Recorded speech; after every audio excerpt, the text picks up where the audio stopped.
राधे राधे सभी को। आप सभी को सकट चौथ की ढेरों शुभकामनाएं। सकट चौथ का व्रत स्त्रियां अपनी संतान के अच्छे स्वास्थ्य, लंबी उम्र तथा उज्जवल भविष्य के लिए करती है। इस व्रत में जितना महत्व पूजा का होता है, उससे भी अधिक महत्व कथा सुनने का होता है। तो आज मैं आपको सकट चौथ के व्रत पर हर घर में सुने जाने वाली कथा सुनाऊंगी। आपसे विनती है, कथा को बीच में ना छोड़ें, अंत तक अवश्य सुने तथा कथा सुनते वक्त होकारे अवश्य भरे। तो आइए कथा सुनते हैं। किसी नगर में एक कुम्हार रहता था। एक बार उसने बर्तन बनाकर आवा लगाया तो आवा पका ही नहीं। हार कर वह राजा के पास जाकर प्रार्थना करने लगा। राजा ने राज पंडित को बुलाकर कारण पूछा तो राज पंडित ने कहा कि हर बार आवा लगाने से पहले अगर किसी बच्चे की बलि दे दी जाए तो आवा पक जाएगा। राजा का आदेश हो गया। बलि प्रारंभ हुई। जिस परिवार की बारी होती वह परिवार अपने बच्चों में से एक बच्चा बलि के लिए दे देता। इसी तरह कुछ दिन तक लगातार चलता रहा। एक दिन एक गरीब बुढ़िया के लड़के की बारी आई। बुढ़िया के लिए वही उसके जीवन का सहारा था। राजा की आज्ञा के सामने कुछ नहीं दिखता। दुखी बुढ़िया सोच में पड़ गई कि मेरा तो एक ही बेटा है, वह भी सकट के दिन मुझसे जुदा हो जाएगा। बुढ़िया ने लड़के को सकट की सुपारी और दूब का बीड़ा देकर कहा, भगवान का नाम लेकर आवा में बैठ जाना, सकट माता रक्षा करेगी। बालक आवा में बिठा दिया गया और बुढ़िया सकट माता के सामने बैठकर पूजा करने लगी। पहले तो आवा पकने में कई दिन लग जाते थे, पर इस बार सकट माता की कृपा से एक ही रात में आवा पक गया था। सवेरे कुमार ने देखा तो वह भी हैरान रह गया।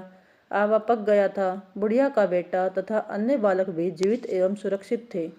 नगरवासियों ने जब इस बात को सुना तो बहुत हैरान हुए। सारे नगर में राजा ने यह आदेश जारी करवा दिया कि सकट चौथ माता का व्रत सभी करें। हे सकट चौथ माता, जैसी कृपा आपने गरीब बुढ़िया पर करी वैसी सब पर करना। कहानी कहने, सुनने तथा होकारा भरने वाले सब पर अपनी कृपा करना। धन्यवाद। सकट चौथ की दूसरी कथा।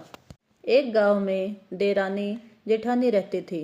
जेठानी अमीर थी और देवरानी गरीब थी। देवरानी गणेश जी की भक्त थी। देवरानी का पति जंगल से लकड़ी काटकर बेचता था और अपना परिवार चलाता था। देवरानी जेठानी के घर का सारा काम करती और बदले में जेठानी बचा हुआ खाना, पुराने कपड़े आदि उसको दे देती थी। इसी से देवरानी का परिवार चल रहा था। माघ महीने में देवरानी ने सकट चौथ का व्रत किया। 1.25 का तिल व गुड़ लाकर तिलकुट बनाया। पूजा करके सकट चौथ की कथा सुनी और तिलकुट डब्बे में रख दिया और सोचा कि चांद उगने पर पहले तिलकुट गणेश जी को अर्पित करूंगी, उसके बाद ही कुछ खाऊंगी। कथा सुनकर वह जेठानी के यहाँ चली गई। खाना बनाकर जेठानी के बच्चों से खाना खाने को कहा तो बच्चे बोले कि माँ ने व्रत किया है, जब माँ खाएगी तभी हम भी खाएंगे। जेठ जी को खाना खाने को कहा तो जेठ जी ने कहा कि मैं अकेले खाना नहीं खाऊंगा, जब चांद निकलेगा सब खाएंगे तभी मैं भी खाना खाऊंगा। जेठानी ने उससे कहा कि आज तो किसी ने भी अभी तक खाना नहीं खाया तो तुम्हें कैसे दे दूं?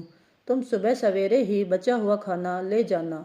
देवरानी के घर पर पति बच्चे सब आस लगाए बैठे थे कि आज तो त्योहार है, इसलिए कुछ पकवान आदि खाने को मिलेगा। परंतु जब बच्चों को पता चला कि आज खाना नहीं मिलेगा तो बच्चे रोने लगे। उसके पति को भी बहुत गुस्सा आया। कहने लगा, सारा दिन काम करके भी 2 रोटी नहीं ला सकती तो काम क्यों करती हो? गुस्से में उसके पति ने उस बेचारी को बहुत मारा भी। वह बेचारी गणेश जी को याद करती हुई पानी पीकर सो गई। उस दिन गणेश जी देवरानी के सपने में आए और कहने लगे, सो रही है या जाग रही है? वह बोली, कुछ सो रही हूँ, कुछ जाग रही हूँ। गणेश जी बोले, भूख लगी है, कुछ खाने को दे दो। देवरानी बोली, क्या दूँ, मेरे घर में तो अन्न का एक दाना भी नहीं है। जेठानी बचा कुचा खाना देती थी, आज तो वह भी नहीं मिला।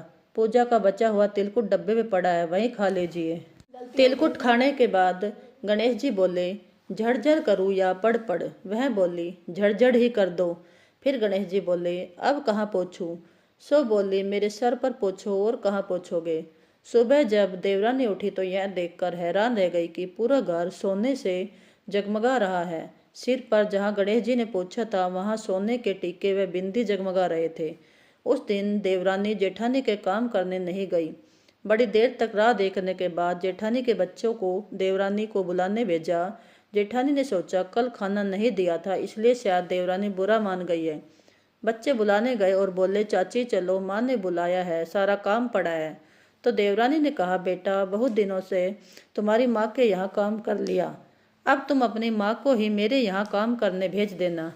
बच्चों ने घर जाकर माँ को बताया कि चाची का तो पूरा घर सोने हीरे मोतियों से जगमगा रहा है। जेठानी दौड़ती हुई देवरानी के पास आई और पूछा, ये सब कैसे हुआ। देवरानी ने उसके साथ जो हुआ वो सब कुछ कह डाला। उसने ढेर सारा घी डालकर चूरमा बनाया और डिब्बे में रखकर सो गई। रात को गणेश जी सपने में आए, कहने लगे, भूख लगी है, क्या खाऊं। जेठानी ने कहा, हे गणेश जी महाराज, मेरी देवरानी के यहाँ तो आपने तिलकुट खाया था, मैंने तो घी का चूरमा बनाकर आपके लिए डब्बे में रखा है, फल और मेवे भी रखे हैं, जो चाहे खा लीजिए। गणेश जी बोले, झड़झड़ करूँ या पड़ पड़। वह बोली, पड़ पड़ कर दो, झड़झड़ कहना वह भूल गई थी। फिर गणेश जी ने पूछा, अब पोछूं कहाँ। जेठानी बोली, वो तो मेरे सर पर पोंछ लो। और कहाँ पोंछोगे। धन की भूखी जेठानी सुबह बहुत जल्दी उठ गई। सोचा घर हीरे जवाहरात से भर चुका होगा, पर देखा तो पूरे घर में गंदगी फैली हुई थी, तेज बदबू आ रही थी। उसके सिर पर भी बहुत सारी गंदगी लगी हुई थी।